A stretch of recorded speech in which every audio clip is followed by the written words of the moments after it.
हजरत गिरामी, मेरे मोहतरम बुजुर्ग दोस्तों, अजीज साथियों और हिंद के नौजवानों, आप हजरात को ये अच्छी तरह मालूम है कि सने ईस्वी के एतवार से 26 जनवरी सन 2021 की तारीख है। 26 जनवरी की तैयारियां तमाम स्कूल के स्टूडेंट और मदरसों के बच्चों ने की हैं। आज मुल्क में गोसे गोसे और चप्पे चप्पे में 26 जनवरी का जश्न मनाया जा रहा है। यानी मुल्क में जगह जगह कोने कोने में 26 जनवरी का जश्न मनाया जा रहा है। हमारे मुल्क हिंदुस्तान के तमाम रहने वाले बासिंदों को भी मालूम है कि 26 जनवरी की क्या कहानियां हैं। आज मैं आप हजरात के सामने उसी को बताने की कोशिश करूंगा। हमारा मुल्क हिंदुस्तान अंग्रेजों की गुलामी से 15 अगस्त सन 1947 में आजाद हुआ, लेकिन हमारे आजाद भारत का कोई अपना कानून न था। इस कमी को पूरा करने और दस्तूर मुकम्मल करने के लिए दस्तूर साज कमेटी की तश्कील दी गई। हमारे मुल्क का कानून 26 नवंबर सन 1949 को बनकर तैयार हो गया था, मगर इसे 26 जनवरी सन 1950 में पूरे मुल्क में नाफिज किया गया, यानी लागू किया गया। तब से हर साल यौम जमहूरिया का जश्न बड़े पुरतोपाक अंदाज में मुल्क भर में बड़े जोशो खरोश से मनाया जाता है। मेरे मोहतरम बुजुर्ग दोस्तों, अजीज साथियों और हिंद के नौजवानों, आप हुस्न खूबी वाकिफ हैं, यानी कि बहुत अच्छी तरह जानते हैं कि आज हम सब यहाँ 26 जनवरी यानी 71वां यौम जमहूरिया मना रहे हैं। भारत का दस्तूर डॉक्टर भीमराव अम्बेडकर ने बड़ी अथक मेहनत और दिल जमी से 2 साल 11 महीने और 18 दिनों में पूरा किया। हमारे मुल्क का दस्तूर दुनिया के तवील तरीन दस्तूरों में से एक है।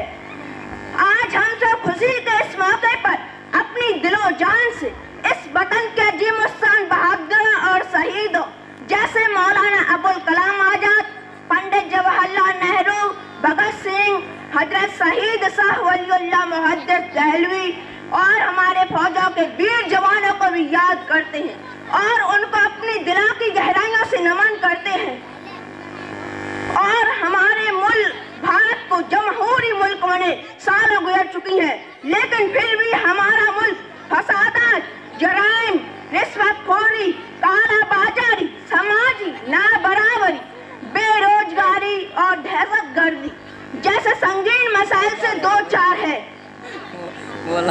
हमारे मुल्क के दस्तूर ने हर आदमी को अपने मजहब और उस पर अमल करने की आजादी दी है। हर आदमी को अपने ख्यालात के इजहार की आजादी है। उसूल इंसाफ और मसावत का हक हासिल है। इसी तरह दस्तूर ने हम पर कुछ जिम्मेदारियां भी आयद की हैं, यानी लगाई है, जैसे सबके साथ प्यार और मोहब्बत से रहना, नफरत न फैलाना, वतन से मोहब्बत करना, वतन की हिफाजत करना, मुल्क की तरक्की के लिए कोशिश करना वगैरह वगैरह। बिरादरान इस्लाम, हमारे मुल्क को तरक्की की राह पर गामुजन करने के लिए इस देश के हर नागरिक को चाहिए कि वो मुल्क के दस्तूर की इज्जत करे और दिल से इस देश भारत के कानून पर अमल करे। तालिबे इल्मों को भी मदरसों, स्कूलों और कॉलेजों के उसूलों, रास्ता चलने के उसूलों और हमारे मुल्क के कानून पर दिल से अमल पैदा होना चाहिए। पढ़ लिख कर अच्छी तालीम हासिल करके एक अच्छा इंसान और भारत का अच्छा नागरिक बनकर अपने वतन अजीज भारत का नाम रोशन करना चाहिए। इन्हीं मुख्तसर सी बातों पर मैं अपनी तकरीर खत्म करता हूँ इसी शायर के साथ। अगर हम सब एक हो जाएं तो बन सकते हैं खुर्शीदो मुबीन। अगर हम सब एक हो जाएं तो बन सकते हैं खुर्शीदो मुबीन, वरना इन बिखरे हुए तारों से क्या बात बने। वो आखिरत दवाना अनिल हम्दुलिल्लाहि रब्बिल आलमीन। अस्सलामु अलैकुम व रहमतुल्लाहि तआला व बरकातहू। Very good. अरे वाह इमाम साहब, आपका सिर तो हिमालय से भी ऊंचा है। एक छोटे से बच्चे ने इतना लंबा भाषण संविधान के ऊपर बिना देखे आपने इसके अंदर इसके सीने में छिपा दिया और इतने स्टेज पर इसने बोला है, काबिले तारीफ। बहुत अच्छा लगा कि एक बच्चे ने पूरे संविधान के बारे में बताया। वास्तविक आज का दिन उन शहीदों को याद करने का दिन है जो 15 अगस्त 1947 से हमारा देश स्वतंत्र नहीं था। उन्होंने हमारे देश के बड़े बड़े महानेताओं ने, उन्होंने सेनानियों ने जो बलिदान दिए हैं और उन्होंने जब आज़ादी दिलाई तो 26 जनवरी 1950 को हमारा देश में एक कानून लगा। बहुत बढ़िया। देखो इनाम की बरसात होती जा रही है।